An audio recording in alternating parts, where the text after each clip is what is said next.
Hello my friends. Today I'm kind of exhausted from creating art. I've had some health concerns for the past couple of weeks and I've also been working on a really big project as well as some sponsored content. I'm pretty burnt out from creating artwork. I thought it'd be fun to do an assumptions about me video because I've been posting on YouTube since I was 16 and now I'm 25, which is such a weird place to be, to have all your turbulent teenage years online. I think it's fun to reintroduce myself a little bit and talk about things that I enjoy. We're going to talk about both art and personal assumptions, so let's get started. The very first one was you want to build a farm, cottagecore style. Yes, that's a pretty correct assumption. I have garden beds at the moment and I've wanted to have chickens for such a long time where I live. Even though we live right outside of downtown Virginia, you can have chickens. Depending on your county, you can have a specific amount of chickens. I already think I want 3 chickens and I want to name one of them Georgia. I just think that's such a cute chicken name. We'll see if that happens. At the moment, I'm doing well with my raised garden beds, so I'm thinking if I can take care of those for a year, maybe I can take care of chickens. The next one is in your free time, you're more offline than online. I would say that's 100% true. I have a personal Instagram where I post like a regular 25-year-old, but I post on my Instagram the amount that probably Gen Z posts on Facebook, and on Facebook I post nothing. I don't have a Snapchat. I haven't had one since 2020. I've never had a Be Real. I don't use Twitter. So just in general, if art wasn't my job and social media wasn't my job, I don't think I would be online very much at all. That being said, I watch a lot of YouTube and TikToks and Instagram Reels, so I enjoy watching content. I don't necessarily enjoy presenting myself online. That makes my job a little bit difficult because in general I'm pretty I don't know if shy is the right word, but I don't care to share about myself online. I'm in general a very open book, but something about posting online feels very self-conceited to me, and so it really cringes me out every single time I post. Like even posting this, I feel cringed out by myself. I don't think that's a realistic way to think about it. It's just the way that I think about it. It's something I'm working through. You prefer traditional art over digital. This one's really difficult because yes and no. I love both almost equally, and I think there's a time and place for both. I love the end result of when my digital paintings are really good. I'm over the moon at my progress, and so I do really enjoy digitally painting. However, if you ask me to only choose one medium to draw in for the rest of my life, it would be graphite. I just think it's so versatile and it's so portable. I love drawing in graphite. And recently I've also been really enjoying my watercolor processes. I've also been using my gouache paints to finish my Himi gouache video. And I've also just been loving my Ohuhu markers because they have been so convenient to use. It's difficult, right? Like I think I do enjoy traditional over digital. This is something that changes frequently with me too. I'm not a routine-based person, so if I get into doing something too much, like if I'm going to be creating too many digital paintings, I'm going to enjoy traditional, which is something that kind of happened recently. And working on my digital painting book, it's like fun for me to step back and draw traditionally because I'm creating so much digital content. But when that's over and I'm just creating traditionally a lot, I'm gonna crave going back to digital. So it's always an ebb and flow. At the moment I enjoy traditional more than digital, but that can always change, and it always does change. You prefer Aragorn over Legolas. When I was younger I definitely preferred Aragorn, but now Legolas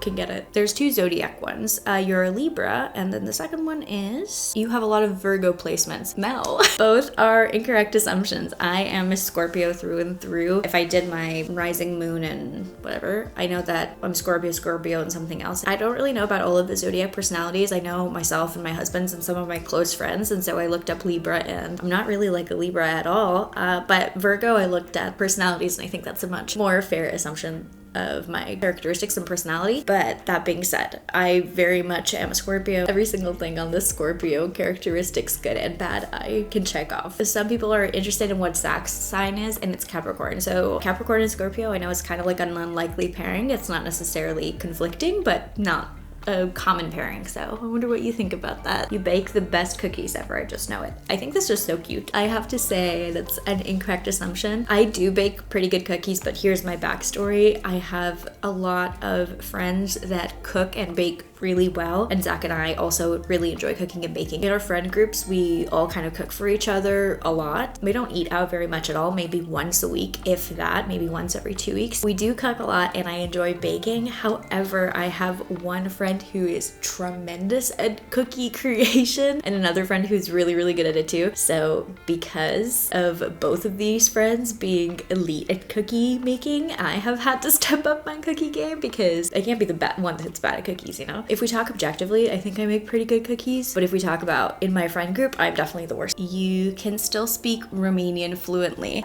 Yes, I can. If you do speak English as your second language kind of the same way that I do, like you had a first language that you spoke in the home, but you live in America, so you speak mainly English, you might understand this or relate to it. Because I haven't been using my Romanian for quite a long time. The last time I went to Romania was in 2019, and I've also not spoken to my parents since 2021. I don't speak Romanian and don't have anybody to speak Romanian to other than my brother, but we speak in English anyway. It's difficult to speak quickly in Romanian and fluently, and also if you have immigrant parents that taught you a language, I wonder if you experienced this. I speak really boring Romanian. I speak like old person, proper, polite, not cool Romanian. My parents are very conservative and also not cool, like not like a diss, just a reality. When I went to Romania last, I would hear younger people speaking and there were words I just literally didn't understand because I had never been taught them, not because they're like new or so different or unique. It's just that they're cool words. I'm also really curious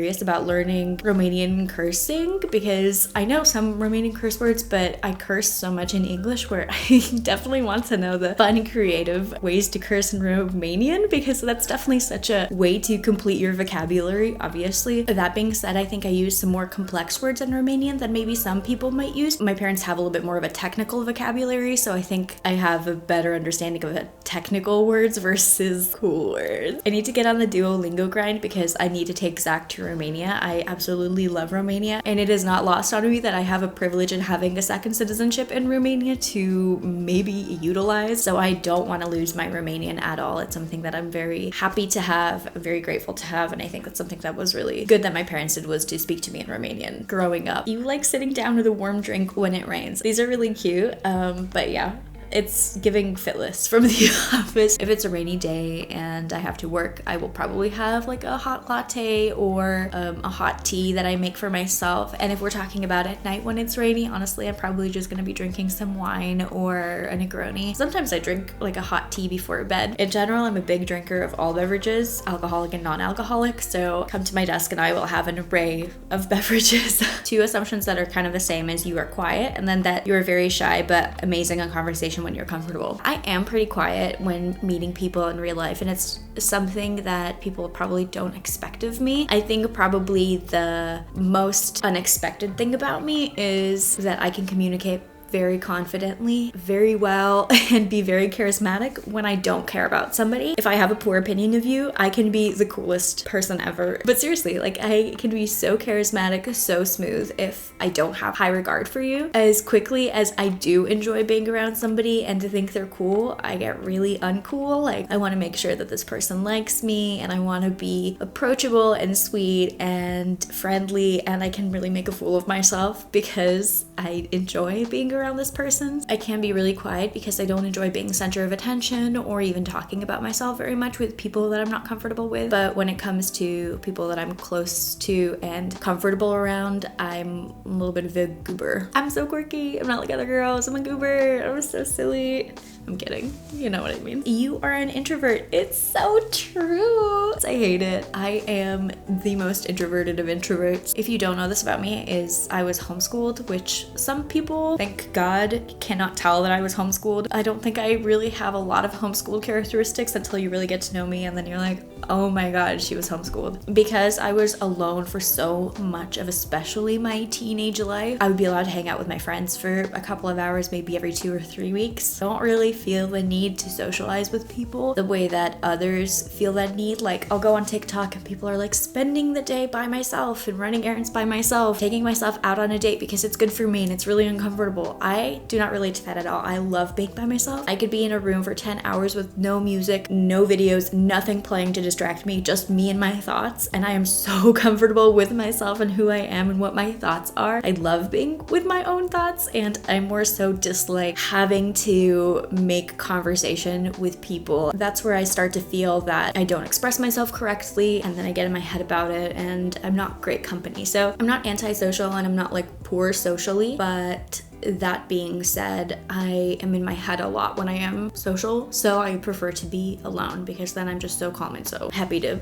exist. You're a princess. It's giving Princess Diaries in the best possible way. How did you know? I am royalty. Okay, I have a couple more. This one's kind of gonna be crazy. You want to be a mom in your 20s? Absolutely not. I want to be mentally stable, financially stable, all of those things. So it's not something that's, in the near future coming. Two other crazy ones. From previous videos, I've seen very few family members speak to you, if so same. The other one is you were burned by the church and got out of a toxic family situation. I've made the choice to go no contact with my parents. I still speak to my brother and we have a really good relationship, and that's not going to change, I don't think. With my extended family, I've never been close to them. My parents never made it a priority to be close to them, and so I don't have big relationships with my extended family. That being said, there's no ill will there, no trauma associated with them, just with my parents specifically. I don't speak to my family because they are all of the abusives, physically abusive, emotionally, spiritually, financially, like in every capacity. This is definitely the safest and most peaceful resolution to the conflict that I have been able to find. People's reactions to the news that I have no contact with my parents is sometimes pretty awful. People can say pretty insensitive things, not knowing what I've been through with my family situation and why I made this choice. It's a very complicated thing, but at the end of the day, I'm very grateful for my chosen family and my husband's family. They're fantastic. It's something that I could never have hoped for before meeting them, to have such a good relationship with them and to have them be so extremely supportive and selfless towards me. I definitely feel the full effects of a support system around me, even though I don't talk to my direct family. Next assumption is you have more of a temper than people realize. I wonder, do I? I'm not a patient person, but I don't necessarily think I have a temper. I don't raise my voice and I'm not in any kind of way violent, like emotionally or physically. So I don't know if temper's the right word, but like in my own brain, I think a lot more terrible things than I actually say. I think I get pissed off very easily, but I don't think people know that. Keep it in pretty well, except for with my close friends. You're a Swiftie through and through. That is a false assumption. That being said, there are several songs that she's made that I absolutely love and that are bangers and that I've also cried to. So I'm pretty neutral. I'm just not a crazy fan. There is some type of art medium you secretly hate with a passion. You would be correct. I will reveal it. It's definitely acrylic. Do you paint with acrylic? Tell me how. Because what? Why? It's like everything that I don't like and every medium that I do like put together. Everything about acrylic bothers me. Can't think of one redeeming factor. The last assumption is you go to bed at like 9 p.m. No. I don't go to bed at a consistent hour. Sometimes I will be in bed at like 8 p.m. and then be on my phone until I put my phone down at 10. I don't have a very consistent sleep schedule. When I was in high school, I have no idea how my parents didn't catch this, or if they did and they just didn't care. I have no idea, but being homeschooled, I was allowed to wake up at whatever time I wanted to, like as long as I did my work. It didn't matter what time I did my work at. And so I would wake up consistently at 11 to 1 or 2 p.m. when I was living with my parents in high school. I would go to bed at like 4 or 5 every night just watching TV. I'd go to my room at like 9 o'clock. Oh, I'm so tired, I need to go to bed. And I just watch TV for 6 or something hours. My family situation was so turbulent where my parents didn't speak to each other, or they would yell at each other or be physically violent towards each other, to the point of I did not want to be anywhere near them ever at all. And I didn't have a car. I was not allowed to leave the house whenever I wanted to, so I was basically up all night and sleeping all day long if possible. That was a very difficult adjustment of going to college and finding out that some classes were at 8:15 in the morning, and then I'd be like, oh, I have to wake up earlier than that and walk to class and be ready for a quiz at 8:15 a.m., which is was a weird part of my sleep journey experience. And then junior and senior years, I was pulling all-nighters constantly because I was doing way too much for school. So I'm at a point where I try to get up a little bit earlier, but early to me is 8 o'clock maybe. And then I go to bed between 10 and 12 every night. Sometimes I'll stay up till like 1:30 if I have a project to work on or it's Friday night or something. In general, I get to bed maybe at 10:30 or 11 o'clock and try to wake up at 8:30 in the summer. In the winter, I sleep till 10:30. 11. I wonder if this was insightful to you about who I am as a person, because I don't really talk about myself very much. If you enjoyed this video, give me a thumbs up and subscribe for more videos, because I put them out every Tuesday and Thursday. And I think Thursday is just going to be a regular art video. If you have any recommendations for things that you want to see from me, like the length or the style of video, let me know below, because I am constantly trying to make videos that you are gonna enjoy. Thank you so much for watching, and I'll talk to you guys on Thursday. Bye.